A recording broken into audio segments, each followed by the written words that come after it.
Hello and welcome back to Crushing Sounds. My name is Reuben, and today I'm joined by my esteemed guest and my good friend, Reagan Ralph. How are you? Hello, everyone. I'm fine, thank you. And thank you for allowing me once again on Chris and Sounds, you and Chris. So thank you to both of you. Yeah, no problem. So you have a new album coming out, don't you? So what is the name of this album and when is it coming out? Well, my next solo album, project album, is named The Precipice. Nice, simple, straightforward title, I feel. I do have a title track on it called The Precipice of Submission, so it's more like a sort of version of a track name. But I thought Precipice of Submission might be a bit long for an album title, so I just shortened it down to The Precipice. I thought that has a bit more of a ring to it. Yeah, that makes sense. What day is it coming out then? When's it due? I haven't got an exact date, but I can say it's coming out next, so towards the end of next month. Okay, so late November then, let's say. Yes. Okay, cool. Well, we'll keep an eye out for it. I've heard it because you were very kind enough to let me hear it in advance. Yes. Yes. Thank you. I personally really enjoy it. I want to say it's like blackened kind of melodic death metal, which is like some of my favorite kind of subgenres combined. So I was happy listening to that. But do you think Very that's much. fair? Do you think that's a fair assessment? Yeah, yeah. I mean, I added more black metal elements to this new album coming out, which you could probably hear in the latest single release, which is for Annex to Upheaval. There is a blackened element. I didn't want to go full black metal because I still like my death metal, my melodic death metal, and I still like to experiment around as well with general metal because I like all forms of it, as you probably know from doing the podcast with me. So I thought, yeah, that's a fair enough assessment upon the music. It's kind of blackened melodic death mixed with a few other aspects, maybe a bit of like new metal, slight bit of industrial metal with it too and stuff like that.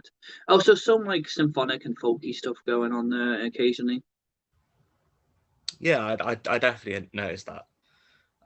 It almost feels like something of a departure from your first three solo records because they kind of have, I guess, a fairly similar sound to each other. But when I heard this new one, The Precipice, I thought, oh, okay, this is like a different direction now. Um, what kind of influenced and inspired you to, create this new album in this kind of style?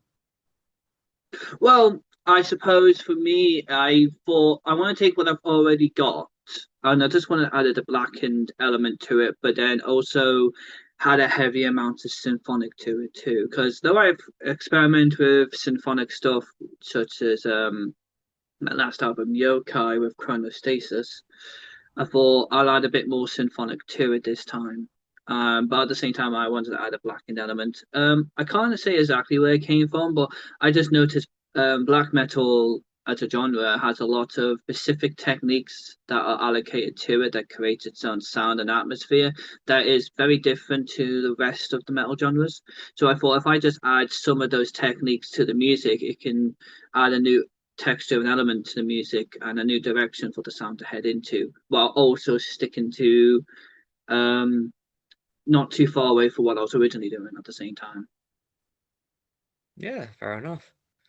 Um, you kind of hinted in our last interview when Yokai came out that for your next project you were thinking of doing something loosely based on the Book of Revelation from the Bible. Um, Yes. this is a two-part question. One, is that this album? And two, would you say it's a concept album? So yes, kinda this album, but originally I was going to have the entire album purely based on Revelation and the Seven Seals and kind of allegory for the fall of an empire. But eventually, I thought I might be a bit too ambitious trying to do it all in one album. So I thought I kind of slightly turned it into a song, which is one from Annex to a People, as you could probably tell by the lyrics alone. It's about the horseman, and also it's heavily inspired by Revelation. And essentially, it's just a what I don't know what the word is, but it's allegory of it's sort of like how empire is risen and how it gains its conquests and successes, and then how does it end up falling in the end, and how new ones replace it, kind of like a cycle. And the Four Horsemen are kind of like a allegory of that in that song. And then I kind of kept with some of the religious aspects, like the first song, Veta, was based on Nordic mythology, taken up the idea of just before it's like just after Ragnarok, where everything falls into a winter, but it's more like a rebirth. So even though I put the first song as like an apocalyptic ending in Norse mythology, it's the end, but it's the start of a new beginning. It's more like a cycle. Once Ragnarok happens, we start again in the world. So I thought that'd be a good idea for the first track. That makes sense. For example, so Yeah, there's a lot of religious elements to the album that takes different aspects of religion, but then also just kind of adds their own individual quirks to each song. So like hyper religiosity, try and say that two, three times fast. That has a sort of again, it's a religious theme, but it's kind of taken the narrative of is the person experiencing actual religious things, or are they mentally ill and they think they are, for example, because they think a right. demon's for them, that type of thing. And then obviously taking Mother Rasputin, which is about someone who was a non-religious person, but then used her power to do evil things, who was a real serial killer. Also taking the aspect of like like how black metal and metal in general kind of explored a lot of Countess Bathory, the original serial killer.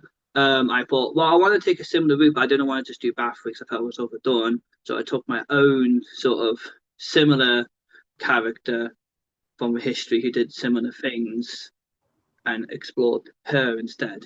Which I feel I don't, as far as I'm aware, I don't know about a song that has, but never know, there might be already one out there that I'm unaware of.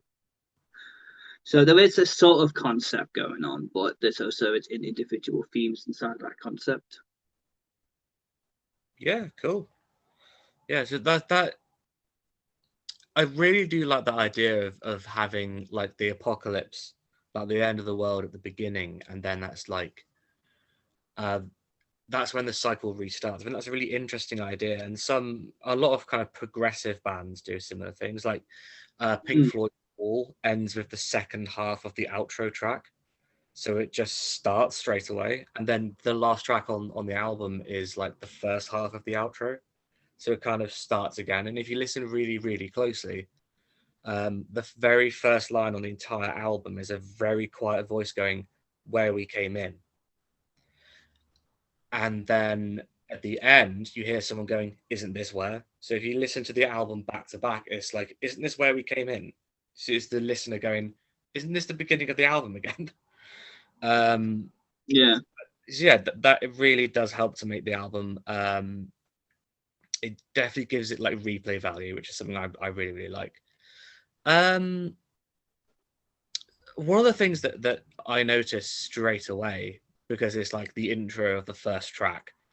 Um, I'm not sure who it is, but there's a guest vocalist. I think I'm right in saying. So aside from yourself, who else is on the album? Can you talk about? Oh, well, honestly, there isn't really any guests per se. If you're hearing vocals from another person, it's either me doing um a different voice, kind of almost like a voice actor to add layering to the song to make it sound like a crowd vocal. And then there's obviously the intro, which has a female voice, but they are just samples which you're allowed to use. Okay, fair So enough. I had those samples in of like basically they were like Viking war chant. I don't know what you call them, like Viking chants that were able just to for anyone to use that I found. So I just incorporated those within the song to kind of add with the femme buffetta, the Norse mythology aspect to it. However, I would like to point out that Oren Ford, my producer slash engineer, from Spirit Sound Studios, recommend going checking them out if you fancy it. But he helped me with some of the songwriting processes. What I did is I went to him for second opinions. Like I thought, well, I wrote this song. Could you give me some opinions on what I could change? So like you might say, like maybe make this part shorter, or maybe add a slightly different thing here, or so forth. Just to get a second opinion, which helped a lot. I think structure the songs better. And also, he did write some of the orchestral elements too himself on top of it occasionally. Yeah, fair We enough. kind of worked on the orchestral together. I made some parts and he made other parts. So Yeah. 'Cause it's always kind of strange, isn't it, when depending on how much time kind of passes between writing a song and coming to record it, but the more you play it, the more you get used to it. It sort of like becomes like your child, and you're like, I don't want to like change any of it, and but then a producer might listen to a demo you've got and go, actually, this bit drags, or we should change this bit and move it here, or we should cut this section out entirely. And you kind of think like sometimes you have the conviction of saying like, no, I know this needs to be this way, but a lot of the time I find a different perspective is almost like they're listening to the song for the first time and they're going, yeah, I'm not sure about this, and a lot of the time they are right. yeah, uh, but yeah, I know that kind of process of taking it to a producer and engineer and they go, right, let's chop it up, and you're like, oh no, no, it's my baby. yeah. I it can be, originally I was a bit averse to it, but I thought it's actually better in the long run because, like you said, it's they get a fresh listen of the song, so you might spend days, hours, whatever, writing the piece of music, and then eventually you've heard it so many times it kind of meshes into one thing, and you can go in with certain biasness. So having that fresh opinion really helps just to narrow down what you need to do more. So that was helpful for sure. Yeah, definitely. So obviously you've released a couple of singles, Mother Rasputin and from Annex to Upheaval, right? Yeah. So the artwork, especially for Annex to Upheaval, is really cool. Can you tell us about the artwork, like who did it, and has the artwork for the album yet to be revealed? Well, I have revealed the artwork for the album, The Precipice. It's on my social medias to see. It's all the artwork for the main covers that are drawn artistically in a watercolor style. Was done by Hannah. I suggested the watercolor style element because though I like the digital general drawings that people do nowadays, I wanted to go for a slightly archaic feel to the music. I thought it might fit the aesthetic of the music better, and she did a good job, really good job of doing it. Um, Especially like you said with From My Next to Upheaval, she did an especially good job because she struggled with horses, but she really persevered and got them done quite well. And I had some I gave her like Renaissance style paintings to kind of have as a reference to take from, and then do a long thing with to go for that theme. But obviously, the From an Extra Evil is predicting the four horsemen. Conquest, war, famine, death Yeah, in Revelation, just to kind of and just taking the sort of description of them, like where war has a sword, conquest has a crown and a bow, one has a white horse, one has a red horse, and a black horse, and a pale sort of greenly dead horse, which is deaths and so forth. Just kind of like taking, I basically took all the imagery that exists of the four horsemen and gave it to Hannah to kind of incorporate into the drawings.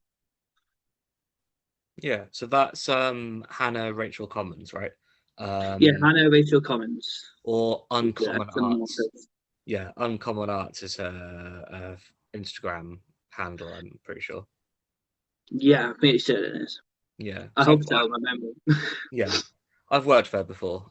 She did art for Small More when I was in that band. She did a couple of pieces for us, and yeah, she's great.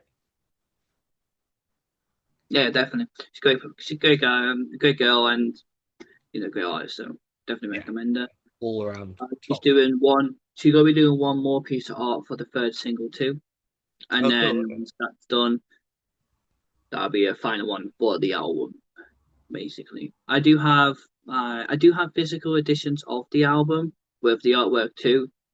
The rest of the artwork on the albums are done by me with photography and editing, which is Okay. fine too. But I think it's I can't really sell them online because I don't really have access to a post office very regularly, and I'm not very good at that type of thing. So if you see me in person, you can always ask in person. I can sell you it in person for now until I figured out a way to do it online. Yeah, because we've never, well, I say, well, I'm not in the band anymore, but bands I've used to be in, we've never kind of sold stuff, like physical things online. We did t-shirts, but that was like we had to go and get the packaging materials for these shirts, and we had to like pay postage and stuff, and we had to like physically take it to a post office and be like, please, can you send this? And they'd be like, what's in it? And we were like, not glass, not bombs, it's just a shirt. But yeah, it's Well, you're not Bog. yeah, oh no, the V word. Um, so you've said in private conversations that we've had, that you don't really have any plans to perform any of your solo material live. Can you tell us a little bit about that how you've come to that conclusion and the kind of thought process behind it? Well, obviously playing live is tricky for me due to my illness. Um, I have FND, which stands for functional neurological disorder, and it's nothing to say stop me from playing live altogether, but it would make me very unreliable in a band. This is one of the reasons why I don't really have a band in general and play live a lot because of this. I mean, I don't want to feel like a liability to a band due to my illness. Um, Also, with being a carer on top of this, it's obviously it's added workload on top of it while dealing with an illness too. So obviously I've got to think about these types of things, and also I feel like the only way I'll probably perform a actual solo project thing myself would be if there's a lot of demand for it, which I hardly doubt because I'm not exactly famous or anything. But if there was hypothetically a high demand for it, I could, and people are willing to pay a lot of money for whatever reason, then yeah, I might do make the wish to people and do at least one gig with some session musicians. But again, I highly doubt that would happen. So I probably would just stick to not doing that. And if I did get easier with my illness, like if there was some work duties offloaded or my illness just improved more, it's possible I might start a band. But again, I think I probably would start with a whole new project altogether, just a whole new band. And maybe occasionally cover some solo stuff for my solo albums, just to kind of maybe fill in some scaps or something. But um, I think it'd be nice to have a whole fresh band where we have all our ideas together to create our own stuff. I kind of like that more because I like that sort of process with a band a lot. It's like one of my favorite aspects to it is writing together. Yeah, I've found that can be like the most rewarding and also the most deeply frustrating part of being in a band, depending on how proficient everyone is at their theory. Because I guess like you must have had it where, I mean, we've been in bands together, like you're trying to convey an idea to someone. Oh, can you play that bit? No, not that bit. No, no, the chunky bit, I guess. No, not that bit. Or you might have something like, can you play the chorus again? And they play something, and you go, oh, that's what you're calling the chorus, is it? That's all right. That's another conversation to be had. But a band like Dream Theater, because they're all so hot on their theory, they can just write it down in notation on the board and just go play that, and the people go right, and they'll just know what it is. Yeah, it's I know what you mean. Obviously, being able to write notation is can be helpful if you want to convey an idea, but then at the same time, the other person has to understand the notation. So, Yeah, and yeah, I'll be honest, No offense to guitarists here, but like, how many guitarists do you know can read notation perfectly? Be honest with me, Reuben. I've only met one, and he was like a mega jazz nerd university professor. So No offense. I love guitarists. Like, they do have a good instinct for music sometimes, but I think sometimes you have to express it in a more creative DIY context when it comes to writing music. yeah, it really depends on what kind of music you're creating, what kind of people you're working with. I'd never be that kind of guy. It would be nice, but I would never be like, in my own band, be like, oh, you need to know notation if you're going to join, because apart from anything else, no one's going to join, are they? No, notation's only really there for people who need to, like sight read on the spot for any reason. Like, Yeah, but apart from that, you don't necessarily need it. For a job, but yeah, it's the person. It can be frustrating at times. I think it depends on who you have in the band and how well you can, you click with them, because some people can just click really well together, and out comes the music. I find if everyone sticks to their own field as well, kind of like if you're a guitarist, stick to the guitar. If you're drums, tend to stick to drums. If vocalist, tend to stick to vocals. But then if you have certain ideas, you can always just like plant the ideas in the other members to see what happens. But then still give them their creative freedom. yeah, It's like knowing the boundaries with each person in the band. Because yeah, everyone's so close together. It's almost like a community, or like, it's almost like communism of a band. You all yeah, have to kind of make sure everyone is equal to a degree. Kind of, anyway. yeah. I mean, I think a good balance is kind of not being too anal about technique and stuff, but knowing some terminology. Like, Yeah. instead of going like, oh, can you play that bum da bum bit, you could say to the bass player, can you play that E scale again, please? I just want to see what that is. Mm. Then, if you know a little bit about what you're talking about, then it's going to help that much more. Oh Um, yeah, for sure. so, I guess the next question really is, what is your kind of hope for this album? Is it enough for you that you can look at someone and gone, yep, that's a creative cycle I've seen to the end, and now I have a thing to show for it? Or but are you planning to promote it a lot? Are you hoping it gets listened to by a lot of people? Or are you kind of, I don't know, what's your kind of plans and hopes for it? Well, I think for me, when it comes to music, I create purely because I'm an artist. There was a thing I heard once. I can't remember who it was from, but my friend told me about it. Who they learned it from.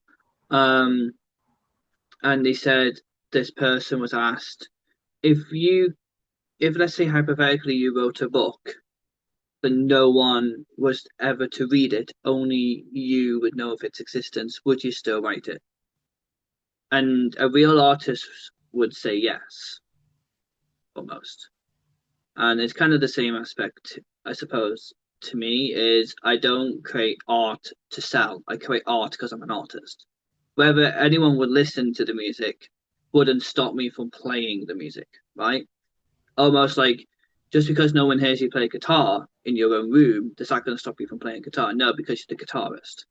It's what you do, right? It's what you're always going to do because you love doing it. So to me, when I create this type of music or music in general, I do it because I'm an artist. And even if no one listened to it, it wouldn't stop me from creating it. But simultaneously, um, I still want to promote it. I still want to see if I can get some listens. It will be nice. But that's almost like icing on the cake, if anything. Like um it wouldn't stop me from creating if it didn't happen, but it'd be nice if it did. And at the same time, I wouldn't allow it to affect my creative decisions. Like I wouldn't want to think, oh, how would I make this song sell? Or what should I do to my music to make it sell better or promote better? I always think, no, I want to play what I creatively want to output to people myself, my own creativity. And I wouldn't want to hinder that through financial needs. But simultaneously, if I got financial support while doing it, that's nice as well. It's kind of like that for me. Yeah, that's a really mature way of looking at it, I suppose, because I know some creative people, let's say, and I'm absolutely not going to name names. Um, I've got no idea because I'm not involved in these projects, but I kind of look at their output and their social kind of what they put on their social media and stuff, and I kind of go, do you literally just in band meetings get out your phones and go, right, let's check our TikTok trends. What's popular now? Oh, that. Let's do that then. And it's like, I'm not saying that's what they do, but that seems to be. I know that's kind of the point of trends is so that people will see your work, but also it's kind of like, why not just do something original and it be good enough? I don't know. Uh, It's a balance, isn't it? It's a yeah, tricky one because I'm not like I said, if you are an artist and you only want to do it purely for financial reasons, that's fine. It's a free country. You can do whatever you want. Just as myself as an artist, I wouldn't want it to have a hindrance on how I create personally, because I think it's more important to me personally to put the creativity above money. But if someone needs the money and they're willing to, uh, you know, you know, go around that with their art, then that's fine as well. It's up to you. It's your life. It's your art. You can do what you want with it. But simultaneously, I find that the more truer the art is, tends to shine better in terms of like when I listen to it. Like if I listen to an album that you know that the band kind of thought to themselves, we're not in it for the money, we're in it for what we want to do. It tends to be more beautifully put. So I'm trying to stick to that idea. But simultaneously, I understand that we live in a very competitive capitalist society. And if you want to earn money, because everyone needs to earn money, I get it, to live. And if you can do that doing something you love, that's fine as well.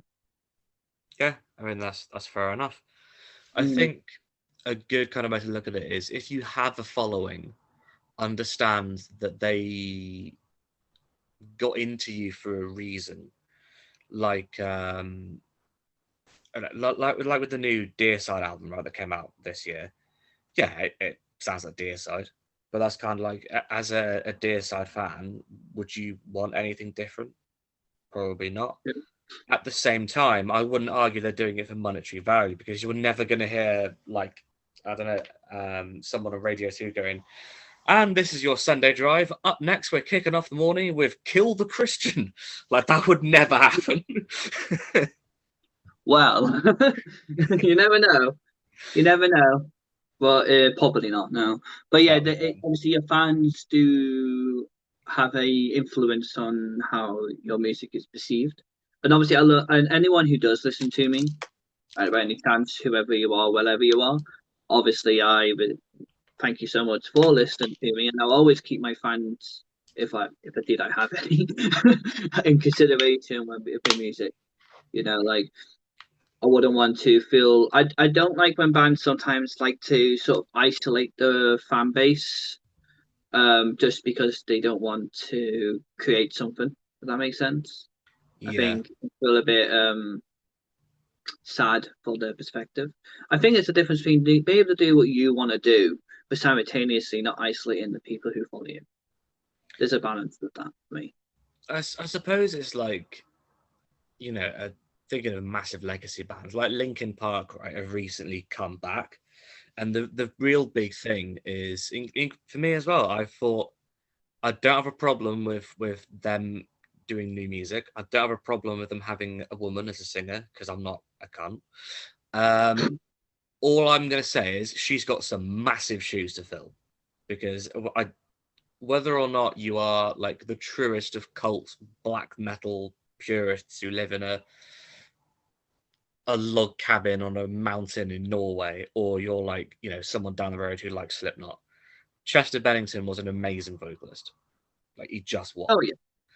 But then, like, a lot of people are saying that they shouldn't be doing stuff. They shouldn't even be touring. And I kind of feel like, are you in that band? No. Then should you have any say in what decisions they make? No, probably not. Or you might have someone like System of a Down, where now it's been so long since their last album.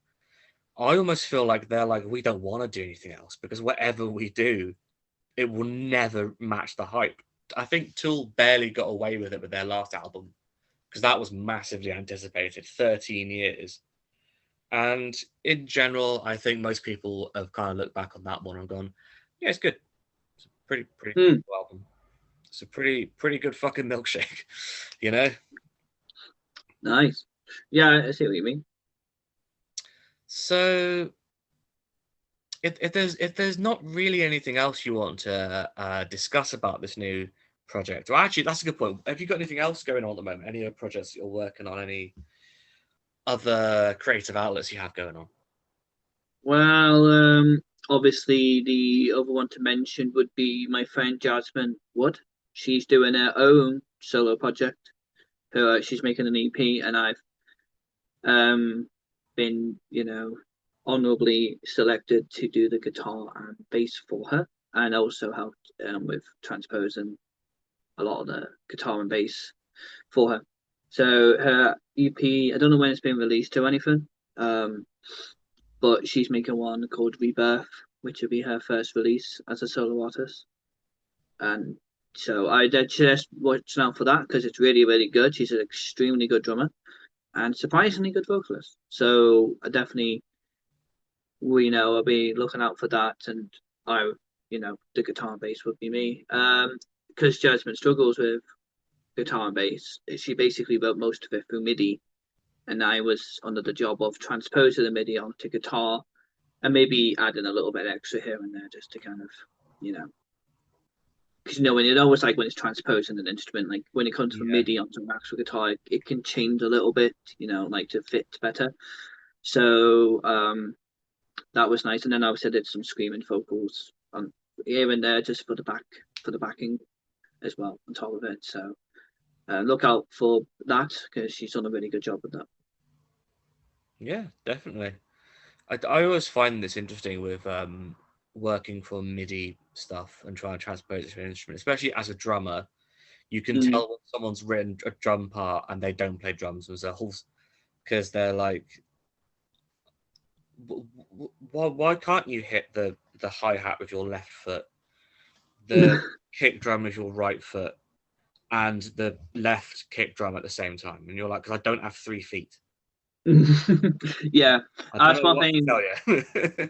That's one thing I've noticed when not listening, when writing my own solo music, especially is if I'm writing anything on MIDI, I always make sure to make it realistic. Like, okay, I want to make this feasible for the drummer to play. Like, Yeah. so it doesn't sound too stupid, unless it's a purposely overlaid percussion. Anyway. Yeah, I can kind of get with that. It's I've had someone ask me before to play um what's called a honey beat. When the hi hat opens sort of on the offbeat. Mm. It's in a lot of dance and disco stuff, and they said, "Can you play that, but also do like the on the kick drum as well?" And I went, "No, why not?" Well, because I need to open the hi hat with my left foot. I mean, it would be feasible. I've seen some drummers, like the new guy in Opeth, Walter Verinian. I hope I'm pronouncing that right. They released a playthrough recently of one of their new tracks, and he is literally playing two pedals of one foot, the hi hat and the left kick drum. And I just go, fair. I can see why he got in the band. But a Yeah, lot there's of the some things times, that some people can do that you just like, what the fuck? yeah, yeah, yeah. But yeah, transposing is a tricky one, and sometimes as well though I add some layers for texture. One thing Oren did for some of my songs is you put an egg shaker to make and mix the egg shaker in with the cymbals, and it Mm, creates a nicer sound. yeah, yeah. So just Actually, a by really thinking on it. Yeah, I mean a really interesting example. I'm not sure if you know about this, but "Song Two" by Blur, right? Yeah, yeah. For ages, because I was trying to learn it on drums, and I thought, why does this not sound like the record? What's going on?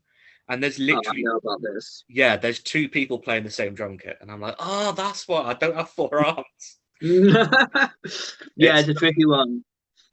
there's I can't remember exactly what it is now. Graham Coxon from Blur does a really good interview about it, about how they tracked it. I believe he's hitting the rim of one of the drums, while Dave Rowntree, the actual drummer, is playing like across the toms and the hats. So I was just like, all right, okay, that's annoying if you don't know that's what they're doing. Yeah, I mean, as long as you play at least the main part of the drums live, you can get away with it. To be fair, but I know what you mean. It's a bit of a nuisance. I try not to do it too much like that. That's also one of the reasons why it'd be hard for me to play live. I feel because I've got so many, like there's parts of my songs where there might be three guitars, or there's part of my songs where all this orchestral stuff and all these samples, and then trying to sort all that out while playing live might be a bit of an arse. Let's be honest. Yeah, I mean, because I heard a story about when the Beatles put Revolver out, that album, and it was before they like retired from touring. And I guess it's a bit different because back in 1966, performance technology was nowhere near what it is now. They didn't Hmm. have backing tracks. I mean, the Beatles headlined a stadium using that stadium's PA system. Like that, that's quite dire, and like 50-watt amps. Um, but apparently, the producer or someone was speaking to Paul McCartney, and he said, "So are you going to play any of this new stuff live?" And Paul went, "No." Beautiful. There's just no way that we do justice to it. Yeah, it's a tricky one. Unless you got like enough people to do all the separate sections, it's a Yeah, bit of an yeah. arse to do, isn't it? I guess But that's one way of looking at it. Yeah, they could have gotten like orchestras, but they had stuff like like tapes going backwards, and this is before digital backing tracks. So unless they mm, wanted to bring like physical tape, like the track "Money" by Pink Floyd, that loop at the beginning was recorded for real. It's a real tape of like till noises, like shot like cash registers. But they had to record it going around the room, like half a mile of tape or something stupid. Might be that much tape, but there was like a very large amount of tape. They set out to literally run around the room, and they put a mic in front of it and recorded that. And if it fucked up, not only would they have to scrap the entire thing because the tape would be ruined, like it's crazy. Things we take for granted now, it's like no, that's it. Yes, it is a loop, but they had to record it for real. yeah, because of those difficulties in recording, that's why people worked on over the years to make it easier on other people Yeah, to record that way, so it's more convenient. But yeah, back in the older days, there were so many creative and stupid things you had to do to get takes. Like there was a time where when you used to have gramophones and had to record on wax and whatnot and stuff. There was a time where everyone had to just play together in a room and they had to record that, and that was all you had. So if one person made a mistake throughout the song performing it, start again and start again until everyone got right because you couldn't edit the take at all. and it's this is why session musicians like the Wrecking Crew, were so successful because they could do it in one take because tape's not cheap. Oh Uh, no, no, no. if there's a story about James Brown playing live. I don't care what genres you like or whatever. One of the greatest live performers that we've ever had. Um, every time one of his live band, make a mistake, it looks like he's dancing, but he sort of points at them when they make a mistake, and he points at whoever. And for every point you get from James Brown, that's $100 off your paycheck. Wow. Yeah. So you could almost argue that generation of musicians is more skilled in a way because you can't fuck up. Like Mm. you physically can. I've heard about people getting like, beaten up because they ruined a take or something. It's just like, Yeah, no, you can get fired on the spot as well. Like I've heard cases where people are, back in the 40s and 50s and they're recording in a room. And like the drummer just kept making every mistake, every take. So just literally, and like just like out, you're fired. We get a new one in because yeah, we can't keep wasting all this tape because you're just wasting too much money. yeah. Or massive bands. like your Coldplays and your Imagine Dragons or whatever, sometimes they will have session musicians come in who don't get credited; they just get paid, and Yeah, yeah, cool. it does happen. Industry secret, like you know, you have a drummer who can't do it, but they happen to be very attractive, then they'll just get someone else in who can play, and then say, "Yeah, it's definitely me on the album." So what happened with Smile More, Reuben? Yeah. I'll let you decide whether I was the attractive one or not, and or whether I was We the all one. know which one you were, Reuben. We all know. Well, I've kind of come to the end of stuff I wanted to ask you, but I'm gonna fire off a few very simple questions where I don't need to think too much about them. It's like a wildfire round. So Oh, it's gonna be like this or that, and I want you to kind of go that, or you can be as detailed or as succinct as you want. So I've only got like two or three. The first one yeah. is a really obvious one: Metallica or Megadeth. Oh, Metallica, but old Metallica. Fair enough. Death metal or black metal. Black. Oblivion or Skyrim. Oblivion. It's a better RPG, let's be honest. That's not the answer I was expecting. I thought you were going to do that Henry Cavill thing and just go Morrowind. Oh no, Morrowind is the better one. Yeah. Mm. Sorry, I took it. I mean, Morrowind is better than Oblivion, but if I had to choose between Oblivion and Skyrim, obviously Oblivion. Yeah, I absolutely agree. I've not put much time into Morrowind, but Oblivion is like I have more fun playing Oblivion personally. I'd argue it's the truer kind of RPG, but you know. 100%. But Morrowind is more of Um, a true RPG than Oblivion. okay, I tell you what. To end off, then, favorite cuisine. Is that by country? Yeah, like what country do you have as the best food? I'm torn between Japanese and Mexican, but I think I might have to say Japanese. That's a good shout. Japanese food is good. I had a katsu curry last night, and I Oh, had some like hot and kind of spicy sweet chicken wings. Mate. that's good. I've addiction to miso soup at the moment. I've been buying a lot of Mm, it with tofu and wakame seaweed. It's been kind of having now, which is kind of like a staple in Japan, I suppose. But it's amazing and it's healthy. So it's good for all stuff. that, I'm pretty Yeah. good.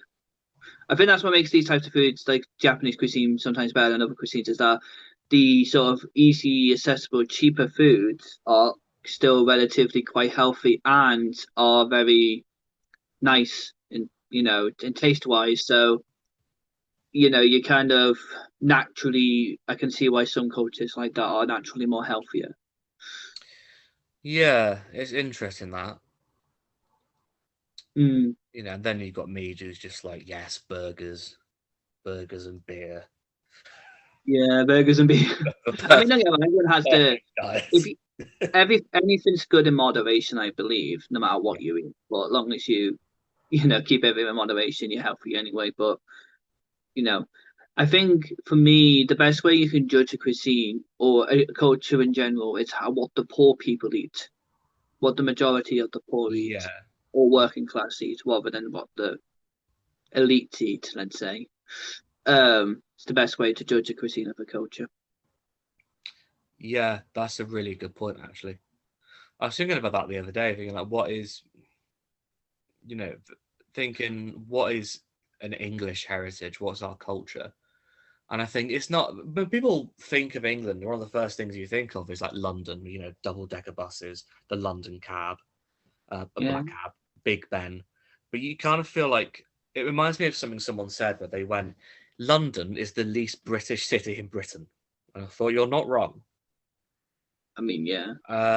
Not that's not coming from like a Britain for the British because no, that's more like actual real England is. Mm, If you have a picture of like a suburb, you might have a little road that's a bit like a hill. There's a couple of parks and maybe a pub or like a Londis or something. And then you could show that picture to someone, and unless they lived in that area, you go, "Where's this?" And you're like, "I have no idea." It could be Cambridge, it could be Northumbria, it could be Leeds, it could be Plymouth. I don't know. And that's Mm, more what England is actually like to live in. It basically, I mean, I look at my window now and just go, yeah, that could easily be Plymouth. Um, yeah. it isn't, but we don't drink cups of tea like at every given hour of the day. Some of us don't, anyway. We don't like. I have a bit of a tea addiction. I'm not gonna lie We to don't you. I'm have a not helping the shrine. stereotype. Yeah, I'm one of those people that are not helping that one at all. Sorry, lads. I don't really drink that much tea anymore. I tend to drink coffee. I have like one or two coffees a day, really. Does that make you a That, traitor? yeah, I suppose so. Yeah, Treason. Um, I've thrown all my tea in the sea, so I can't. I hate coffee. I can't drink it. I think you either like it or you don't. It's one of those things where like it's such a specific kind of flavor. I'm going to ask you one question before we go now. Okay. Actually, since you mentioned cuisine, so we mentioned what's my favorite. So I'm going to ask you, out of all the food you've ever seen on TV, being like cooked or in a scene or whatever, in TV, movie, whatever, doesn't matter what media it is. What is the one that you will always would love to try out that you've seen? Well, you know that bit in Red Dragon where he starts cutting open the gut. No. Oh, I went in a No. direction I didn't expect to see. I don't know. I mean, I always loved the Charlie and the Chocolate Factory story as a kid, and I Ah, good think one. that the food in that looked amazing. I mean, I don't know really. I mean, I tend to find a lot of the food I enjoy eating is stuff you might find in media I enjoy anyway. Like I love fantasy, as you will know. So stuff like roast dinners and ale and stuff like that is quite readily available in England, so I'm quite happy just to eat that. Um, I always wanted to know what the blue milk in Star Wars tasted like until in The Last Jedi when Mark Hamill like milks that big camel thing, and Oh, it's a I see what really you mean. oddly like kinky scene the way it's shot. It's like, oh, oh, yeah. I It's a bit X-rated there, Rubes. no, I don't know, to be That's honest. fair. It's a hard one. I think for me, it'll have to be Aunt Betty's hot pot from Coronation Street. Oh, such a good We've all answer. wanted to That's such try a it. British answer. Oh, it's amazing. Thank you. I Yeah. mean, that's if everyone says English cuisine is awful, just show them that.